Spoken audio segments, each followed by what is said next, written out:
firstly create a data capture system that allowed parents to keep a track of what are they using on a particular day and what symptoms or changes are they seeing in their child.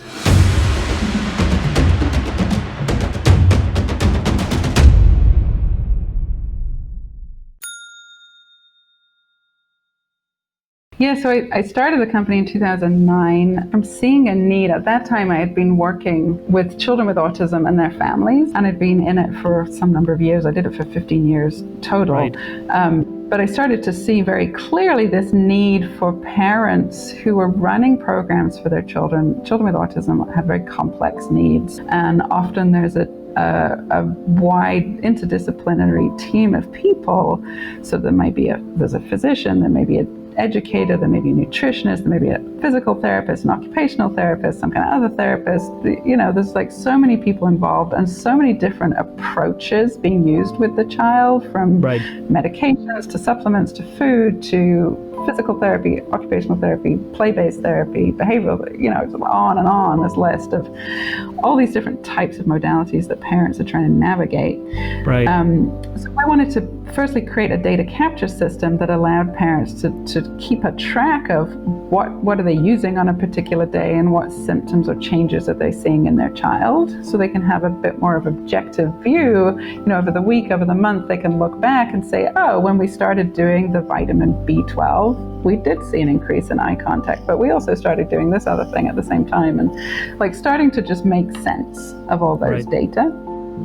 The second piece of it was then being able to share that easily in a digital format with all these different care providers that still maintained privacy, but stopped the parent having to say the same thing 6 times in a week to all these different practitioners they're working with. And the third thing was to be able to make access to interventions, to treatment programs, more accessible, right? So at that point, I was working in a modality where I would work intensively with one family for many hours a week. And we get deep in there. And it was beautiful, beautiful, heart-opening work. And, after years and years of doing that, I became aware that there's only so many families in a year that I'm going to be able to reach. Even when I started doing group trainings and then training professionals who could train other parents, there's still a limit on how much time I have. Right. And I saw software and technology as an avenue to open that up, to make interventions and education more accessible to people that either couldn't afford to work with somebody like me intensively, or just were never going to be able to get there, or there was a language barrier, all the different barriers that was just stopping people being able to access that. So that was really what motivated the wanting to shift out of being sort of a one-on-one service provider into technology, because people often were like, how, what on earth? Like, that's such a strange leap. It seems like a big leap. Yeah. And it was. In terms of my day-to-day, it was definitely a big leap. But for me, it was also sort of just a continuation of like, how do I make a bigger impact, and how do I share what I have been privileged to learn with as many people as I possibly can. Thanks for listening to the Adrian Sinclair Show.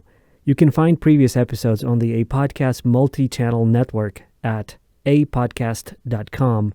You can also stream this podcast on Spotify, iTunes, Google Podcasts, Podbean, and other audio platforms. And if you subscribe to our weekly newsletter, you'll get convenient short summaries of podcasts you may have missed. So check it out. And lastly, please, please, please support us by sharing our episodes on social media. We really appreciate it. Thanks.